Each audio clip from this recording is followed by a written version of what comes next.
نستعينه ونستغفره ونعوذ بالله من شرور انفسنا وسيئات اعمالنا من يهد الله فلا مضل له ومن يضلل فلا هادي له رب اشرح لي صدري ويسر لي امري واحلل عقدة من لساني يفقهوا قولي اشهد ان لا اله الا الله واشهد ان محمدا عبده ورسوله اللهم صل وسلم على سيدنا محمد وعلى آله وصحبه أجمعين وارض عنا معهم برحمتك يا أرحم الراحمين فيا أيها الحاضرون أوصيكم ونفسي بتقوى الله فقد فاز فوزا عظيما كما قال الله تعالى في كتابه الكريم وهو أصدق القائلين أعوذ بالله السميع العليم من الشيطان الرجيم بسم الله الرحمن الرحيم يا أيها الذين آمنوا اتقوا الله حق تقاته ولا تموتن إلا وأنتم مسلمون صدق الله العظيم وصدق رسوله الكريم ونحن على ذلك من الشاهدين والحمد لله رب العالمين. Hadirin jamaah salat Jumat rahimakumullah.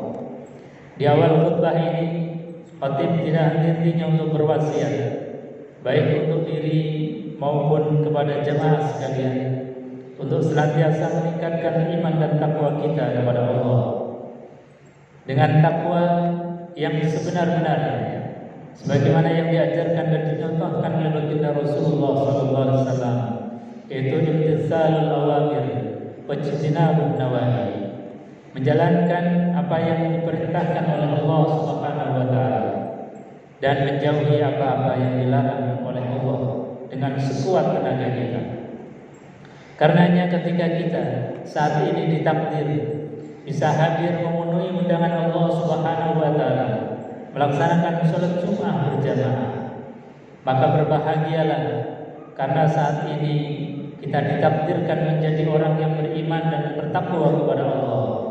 Maka kewajiban kita selanjutnya adalah menjaga kualitas iman dan takwa sampai akhir hayat, sehingga kita diwafatkan dalam keadaan husnul khotimah. Amin ya rabbal alamin. Bapak Ibu hadirin jemaah yang dimuliakan Allah Subhanahu wa taala, bahwa kita husnuzan kepada Allah, keluar dari Ramadan kita membawa predikat muttaqin, predikat orang yang sukses baik di dunia maupun di akhirat. Sebagaimana yang diterangkan di dalam Al-Qur'anul Karim, karakter-karakter orang sukses dunia dan akhirat yang mudah-mudahan ada pada diri kita yang telah digembleng selama sebulan penuh di bulan suci Ramadan. Yang pertama dikatakan oleh Al-Qur'an adalah orang yang punya keistiqomahan di dalam perilaku hidupnya, ada konsistensi di dalam perilaku sosial kita, baik dalam keadaan lapang maupun dalam keadaan sempit, dalam keadaan senang maupun dalam keadaan duka. Dia punya konsistensi terhadap masyarakat, ditunjukkan di dalam Al-Qur'an, allazina yunfiquna fis-sarra wad-dharra, yaitu orang yang sukses dunia dan akhirat adalah orang yang konsisten, istiqomah di dalam berderma, di dalam bersedekah. Tentu bukan hanya berderma dan bersedekah saja yang membutuhkan konsistensi, membutuhkan istiqomah. Ini salah satu ciri yang diangkat oleh Allah, bahwasanya orang yang konsisten istiqomah di dalam berderma, bisarra wa dharra, dalam keadaan lapang maupun dalam keadaan sempit, itu diantara orang-orang yang sukses. Bahwa kita di dalam berderma tidak kemudian hanya melihat waktu. Ketika Ramadan kita sekalian semangat di dalam berderma, maka di luar Ramadan pun kita semangatnya sama.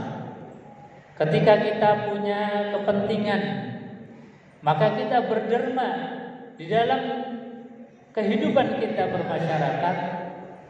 Kadang-kadang kita lihat ketika pilkada, ketika pemilihan, dia berderma luar biasa. Tetapi setelah itu dia kembali kepada sifat aslinya.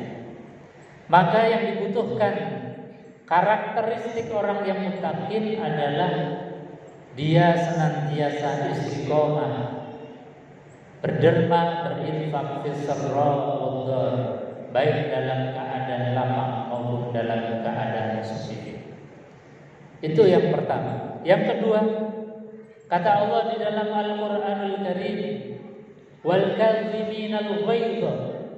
Orang yang sukses dunia akhirat adalah orang yang punya manajemen hati. Ketika kita diberikan oleh Allah Subhanahu wa taala satu sifat, yaitu sifat marah.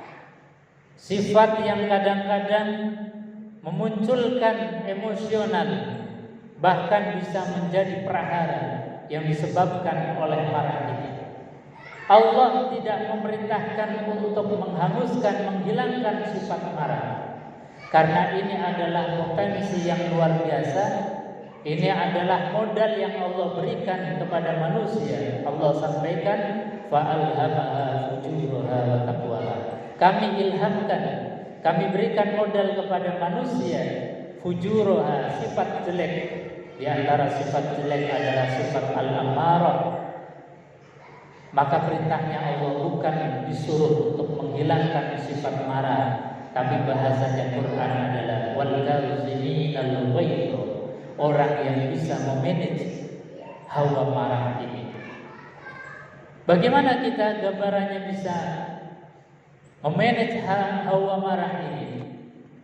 Jamaah yang dimuliakan Allah, kita tahu bahwasanya ketika kita melihat ombak lautan, petir yang menyambar-nyambar, panas bumi yang begitu menggelegar, itu semuanya adalah potensi-potensi yang disimbolkan dengan sifat marah. Dan marahnya manusia itu boleh jadi bisa lebih dahsyat daripada gelombang lautan. Boleh jadi lebih dahsyat dari panasnya perut bumi kita. Barangkali bisa lebih dahsyat daripada petir yang menyambar-nyambar. Maka dengan ilmu yang kita miliki, petir yang menyambar, panasnya bumi, gelombang lautan dimanage dengan baik, maka akan memunculkan rahmat, yaitu kemanfaatan untuk kita dengan energi listrik yang dikelola dari sumber-sumber yang asalnya mungkin tidak termanfaatkan, tapi dengan ilmu yang kita miliki, panas bumi, gelombang samudra, petir dan lain sebagainya, itu kemudian kita kelola menjadi sumber energi yang bermanfaat untuk kehidupan kita. Begitulah hawa marah yang kita miliki. Ini adalah sumber energi yang andai kata kita itu tidak kelola dengan baik, maka marah yang ada di dalam diri kita akan keluar menjadi kemarahan juga. Tidak akan menghasilkan apa-apa, bahkan justru kemudian menjadi malapetaka di dalam peradaban umat manusia. Tapi manakala hawa marah ini kemudian kita kelola, kemudian kita keluarkan menjadi energi rahmat.